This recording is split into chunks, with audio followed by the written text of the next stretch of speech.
এ বাতিজা খারা। কাকা আসসালামু আলাইকুম, ঈদ মোবারক। কি অবস্থা? বাতিজা তোর কথা কইতে মেকার ইয়া কইবেন কোন কাকা?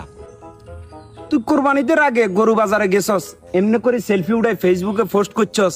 হ্যাঁ আলহামদুলিল্লাহ গরু বাজারে আসলাম, গরু কিনছত ঈদের আগের দিন, দুম করে সেলফি উঠাই আপনার ফেসবুকে পোস্ট করছস গরু কিনা হয়ে গেছে। ইয়ার পরবর্তীতে কোরবানির ঈদের দিন গরু জবা করছত, মাংস কথা কেন সেখানে এমনি করে সেলফি উঠাই পোস্ট করছত। কিন্তু একটা জিনিস আর মাথায় ধরে না, ইয়া কইবেন কাকা কোন? ফ্রিজে গোস্ত কথা কেন রাখছত, সেটা তো এইভাবে সেলফি উঠাই পোস্ট করলি না।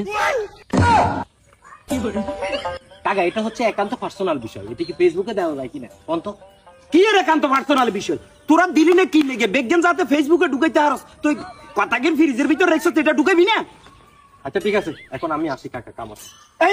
আমি দুয়ার দু আইসো জানি একটা দিনের ভিতরে যে ফ্রিজে তুই আমি সেলফি উড়াই কথা কেন গোস্ত ফ্রিজের ভিতরে রাখছস আমরা ফেসবুকে দিবি। কি কইছিস কথা বুঝছতি? যদি না দেস এই এলাকা তোর লাগি আমি হারাম করে দিমু, এই কথা মনে রাখিস কই দিলেন। ঠিক আছে কাকা, দি দিমু, সমস্যা নাই। হ্যাঁ আজ যা ফেসবুকে দি দিবি। বেগেন তলে তলে ব্যাগ কাম করতে পারে, ও মা ফ্রিজের ভিতর কথা কেন গোস্ত রাখছে, হেটা আমরা পোস্ট করতে পারি না। দোয়ারা মন চাইতেছে।